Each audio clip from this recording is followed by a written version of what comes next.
Hello, hello, hello. Welcome to Marriage Mondays with Nick and Trina Brunson. We're glad to be back this week to bring you another informational session or blessing to hopefully make your marriage better. And we just want to thank y'all for continuing to join us on Monday nights, and we just want to thank you for sending these messages to people who might need them. So we just want to thank you in advance for coming on with us. Yes, ma'am. Yeah, we got a couple people starting to come in. So we appreciate you. I think it was Francine and Charles. Mm-hmm. First one's on tonight. So we appreciate you guys for joining in. We've been learning about, at least in church, we've been studying about the supernatural. And we want to talk a little bit about the concept of hope. But just the concept of the supernatural, I think as Christians, we always need to be reminded that we do have access to the supernatural. And that, of course, is through our relationship with Jesus and the power that we have access to through Jesus Christ. So I think it's easy to forget that in our day-to-day lives. But we have to be intentional about knowing that and being intentional about making our lives reflect that, and reflect that we do have Christ in our lives, that we're not just everybody else, but that we're children of God and that we do have access to that, and through that access we have hope. Yep. And that's what we want to talk about to you tonight, is learning how to have confidence in that hope. So let's see who we got on. We've got Cheryl, which means Cheryl and Tony.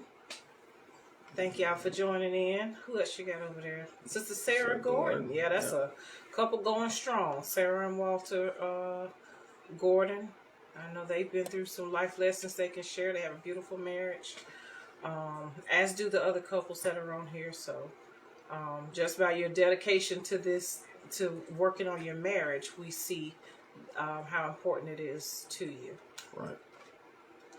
And I'll say too, for people that aren't with us live, that watch it recorded, we would love for your comments to be added to the post so that we can know you're there. We see the numbers, and the numbers go up the longer the what is it? The post circulates, the numbers go up, but we really don't have a good concept of who's watching, because we usually just get comments from those that are live with us.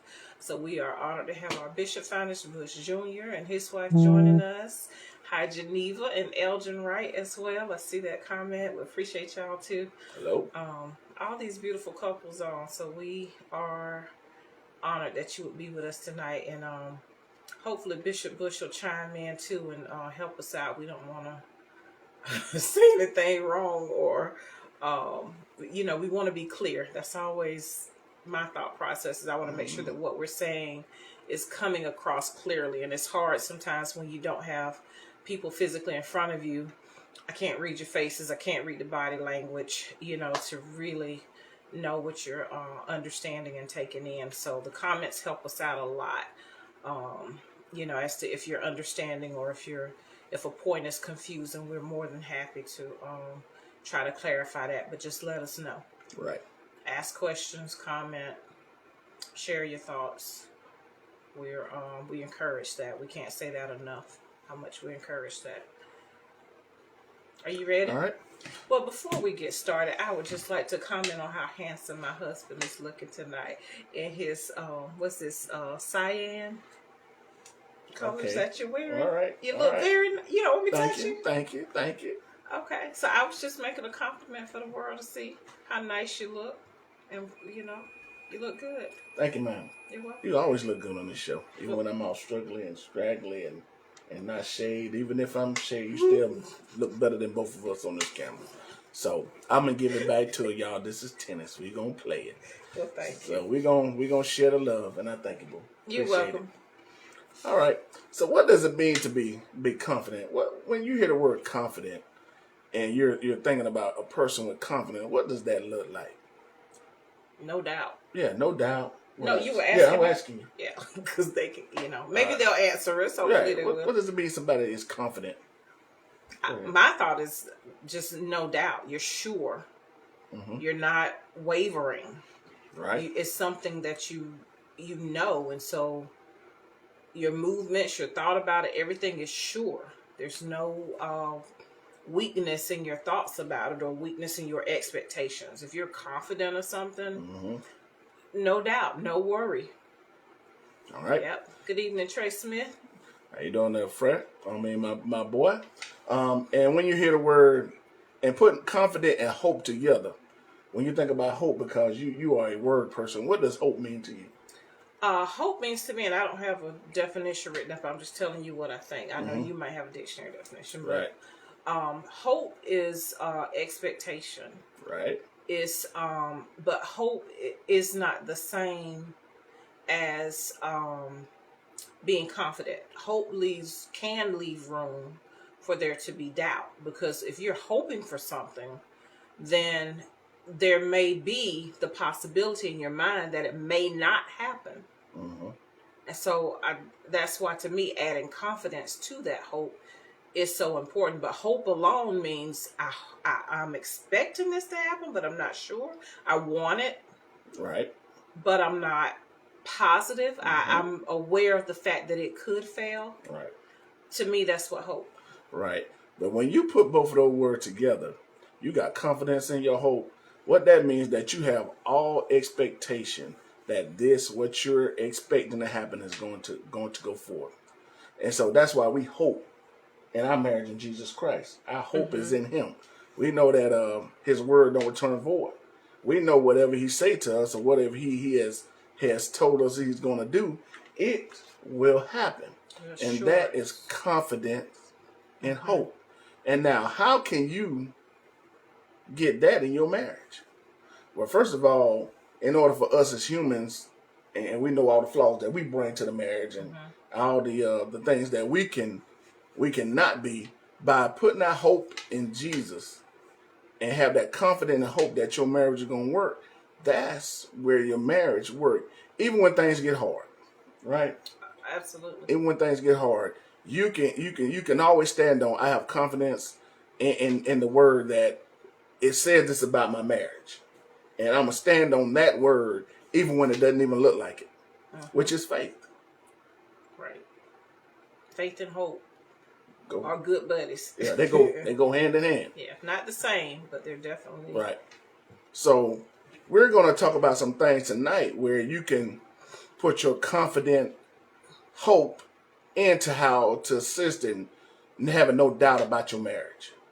Is there anything you want to say before we get into our talking points? Proceed. All right. Learn to wait.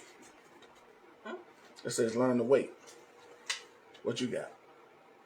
I'm following you because you caught me off guard there. Go ahead. All right.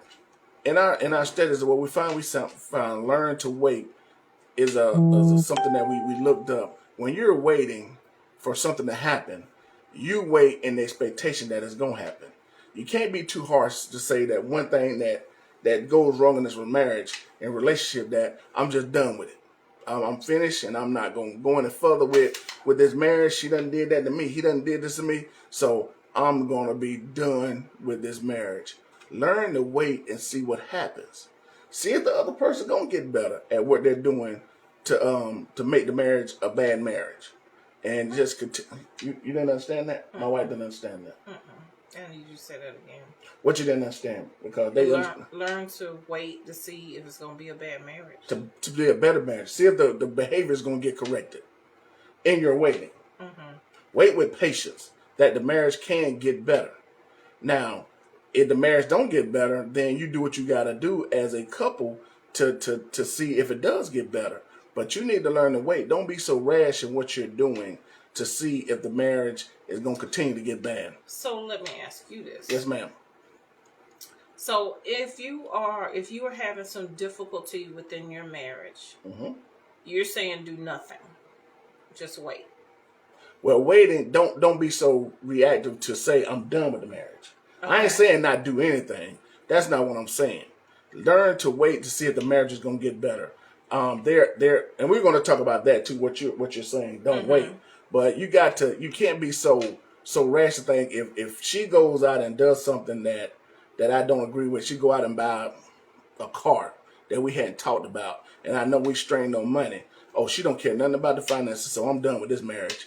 No, talk that thing out and just wait and see what she got to say, and don't be so rash in judgment of her or why that happened. So another way to package what you're saying is to have patience. Patience and waiting. Yeah, I guess have patience. Because I just don't want to. I'm just trying to clarify, just devil's advocate, if you will, that sometimes people wait for someone else to make a change, when in fact, if you spend that time looking at what you can do to make the relationship better, that is a good use of your time.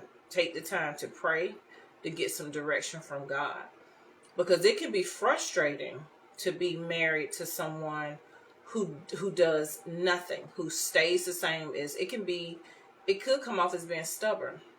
Yeah, you just continue to do what you've always done, and you refuse to do anything different, which could be part of the problem. So that's the reason I just wanted to clarify what we mean by waiting. Maybe a better title for that intervention would be to have patience. Exercise patience. Yeah, and the way we explain this, maybe the way I explained it, some people understood, and the way that my wife explained it, and she had to understand what I was saying. It helps the people. It helps both sides to come together for some understanding. That's what makes us great people. What else you got to say? What's another topic you want to? As far as ways to keep hope in your marriage, not to give up. The next point I think that we want to make is to be very conscious that you're working on it.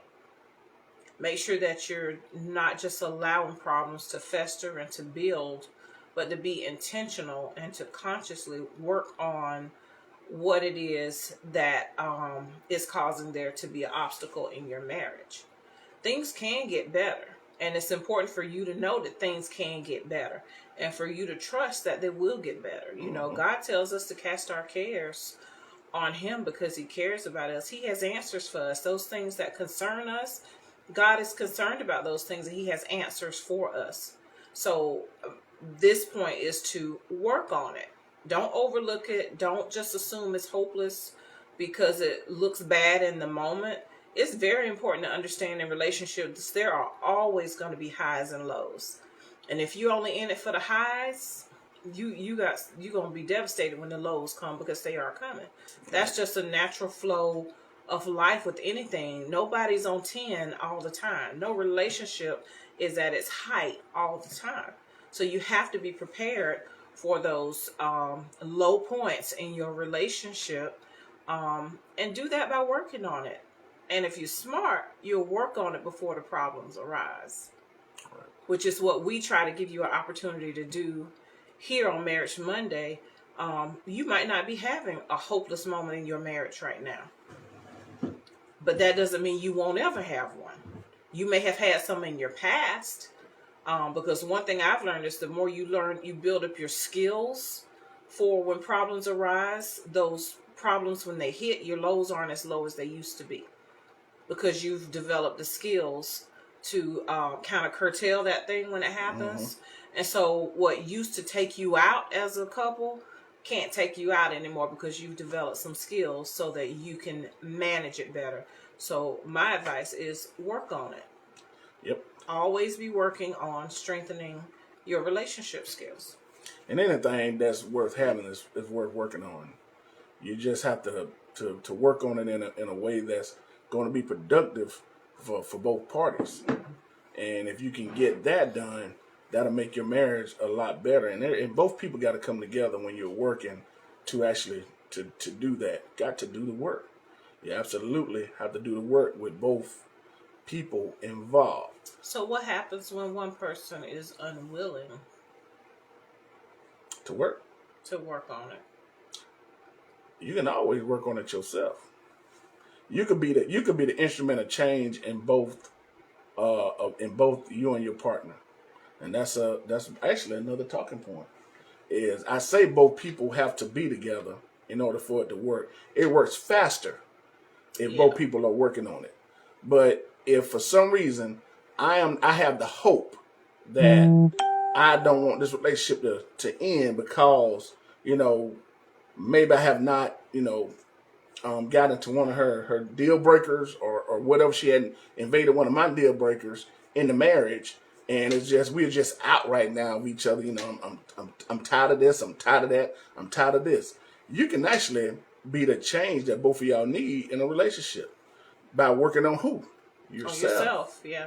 Sometimes that works. Right. I mean, we have to be honest that some issues in marriage are greater than what one person can affect. Mm-hmm. Yeah, the change one person can affect can cause in the marriage. So don't ever, I never want to give the impression that one person has to carry the weight of the relationship. Even in the Bible, when it talks about that a wife can win over her husband by her chaste behavior, by her being a godly woman, it's possible for her to win her husband over to salvation. It's still his choice. All she's doing is working on herself. And then it is possible that that husband can make a decision based upon how he sees that wife working on herself. And reverse is true too. I feel like it's even stronger when a man makes changes. Me personally, my observation of just people in general, it seems like women are faster to make that adjustment even more so than men are. If you see a change in your husband, it just makes a woman want to do more. It makes her want to be better in most cases. Nothing is across the board. Right. But I just want to make sure that we're not giving the impression that one person has to carry the weight of the marriage. But you certainly can always work on yourself, which makes the marriage stronger just by you being a better partner. Right. Maybe enough to save the marriage, maybe not, but you and God are a majority. That's right. And you can do enough by yourself to possibly make the marriage get better. And then over time, it can get better in another way. Just, you can learn to make these small changes. Small changes make big differences one day. Yeah. If you make small changes here, a small change there, a small change here, after a while, that change altogether, it adds up. It become a bigger change. It multiplies. Mm-hmm. So you learn to do that. And we're still talking about confident hope that's going to happen. Especially when you're the one that made the change first. You've seen it. You put your faith on it. You believe in God for it, and you think it's going to happen. So as long as you, like my wife say, you and God is majority. That's a winning combination. It's hard to beat it. So learn to make those changes in yourself. Now, even when you're making these changes, you still cannot be a pushover in the marriage. We say make changes. We ain't telling you to be a doormat. Right. We're not saying that. Even in these changes, you got to set up some boundaries that will allow the marriage to be better, to know how that person is to treat you in all situations. Mm-hmm. You want to talk about Does that mean yelling and demanding your way, or setting your boundaries verbally or physically, beating somebody into submission? No. You shouldn't have to go through that. No, that's not at all the way to go about setting boundaries. So, honestly, I've heard people say that I can show you better than I can tell you. Mm-hmm. And I really do believe there's some value in that statement, because I can say something to you over and over again for years and it not stick. But if I choose, okay, let's go back to the bathroom, the toilet seat. Are you with me? All right. Are you with me? Not really, but where we going with this? You got to get with me. Okay, so we've had the toilet seat debate from day one. Being that I expect it to be down when it's not in use. And we don't share that thought process, is that the seat should be down when it is not in use by a male. Okay? So I have made that statement gently. I have made that statement loudly. I have made that statement often. and the results don't seem to be there. So what I started doing, and I probably shouldn't reveal my secrets, but I started leaving the toilet seat up and not putting it down, which meant I would just use a different bathroom in the house. And what I noticed is he started catching the toilet seat being up and became better about putting it down. And so what I said, that's a very simple, you didn't notice that was happening, did you? I didn't. Like I say, I can show you better than I can tell you. Well, we've had much better experiences lately with the toilet seat issue. And I think it's because you always caught the toilet seat down because I was putting it down. And no matter how hard I would slam it to let him know that I was putting it down, that didn't work either. Okay? Because that's what I was doing. Just slamming it down so he could hear that I had to put it down before I could use it. So once he started catching it up all the time, I noticed that he would even go back behind himself and check it sometimes before before he would leave out the bathroom. So like I say, I could see it by his face that he didn't know that that's what was happening. So y'all need to appreciate that I'm revealing my secrets to y'all, because that was a way that I was able to set a boundary without continuing to do what didn't work. So did slamming it down work? No, but you know what did work is me leaving it up for you to find it, and then you started checking yourself. All right, Facebook family. Slamming the door closed doesn't work either. I'm just like, I'm maybe it was something that happened to her, and in her experience, maybe it did work. I don't know. I was not aware. Just like probably a lot of things I'm not aware about. I just let it be as it is.